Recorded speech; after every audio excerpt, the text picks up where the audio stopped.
Hello' friends, 25 চনৰ আৰম্ভণিতে বহুকেইখন চিনেমা ৰিলিজ হৈ গ'ল। অক্ষয় কুমাৰৰ স্কাই ফ'ৰ্চক সকলোৱে ছাপোৰ্ট কৰাৰ কাৰণে স্কাই ফ'ৰ্চ এখন হিট চিনেমা হ'ল। বহুত ফ্লপ মুভিৰ পাছত অক্ষয় কুমাৰক স্কাই ফ'ৰ্চে কামবেক কৰালে। মোটামুটি 107 কৰোৰ কালেকশ্যন কৰিলে এতিয়ালৈকে, আৰু স্কাই ফ'ৰ্চ চিনেমাঘৰত এতিয়াও চলি আছে। ঠিক তেনেদৰে থণ্ডেল, সনম তেৰি কছম, ইণ্টাৰষ্টেলাৰ আৰু বেডএছ ৰবি কুমাৰ, এই 4খন মুভি বহুত পপুলাৰ হৈ আছে এইকেইদিন। টিকেট বুকিং কৰি টাইম পালে আপুনিও এবাৰ চাব। ফাৰ্ষ্টত আমি থণ্ডেল মুভিখনৰ কথা যদি ক'বলৈ যাওঁ, এইখন এখন action drama love story movie. এইখনত এটা সঁচা ঘটনাৰ ওপৰত আধাৰিত। ফিল্মখনত দেখুওৱা হৈছে যে অন্ধ্ৰপ্ৰদেশৰ শ্ৰীকাকুলামৰ কিছুমান মাছমৰীয়া ভুলতে পাকিস্তানৰ সীমাত গুচি যায়। তাৰ পাছতেই সিহঁতক পাকিস্তানত ধৰি লয়। ফিল্মখনত মেইন ৰোলত আছে নাগা চৈতন্য আৰু সাই পল্লৱী। এইখন আপুনি ফেমিলিৰ লগত আৰামত চাব পাৰিব। ইয়াৰ পাছৰ চিনেমাখন সনম তেৰি কছমৰ কথা যদি ক'বলৈ যাওঁ, এইকেইদিন এইখন চিনেমাৰ পপুলাৰিটি বহুত বাঢ়ি গৈছে। ছ'চিয়েল মিডিয়াত বহুত ভাইৰেল হৈ আছে এইখন চিনেমা।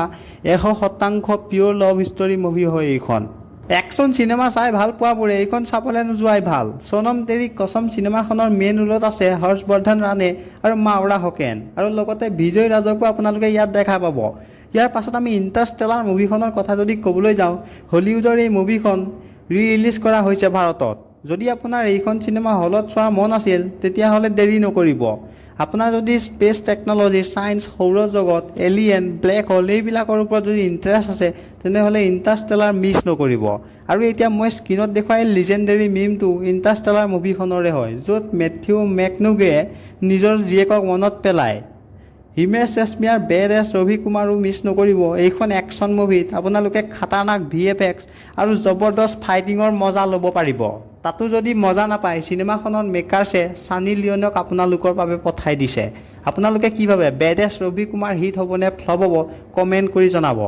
এই কেইখন চিনেমাই বক্স অফিচ কালেকশ্যনত কিবা খেল কৰিছেনে, সেইটো যদি চাবলৈ যাওঁ, থণ্ডেল চিনেমাখনে ৰিলিজৰ 2 দিনৰ ভিতৰত 41 কৰোৰ 20 লাখৰ কালেকশ্যন কৰিলে ৱৰ্ল্ড ৱাইড। চিনেমাখনে ৰিলিজৰ প্ৰথম দিনাই 21 কৰোৰ 27 লাখ টকাৰ এটা ডাঙৰ এমাউণ্ট ক্ৰছ কৰিছিল।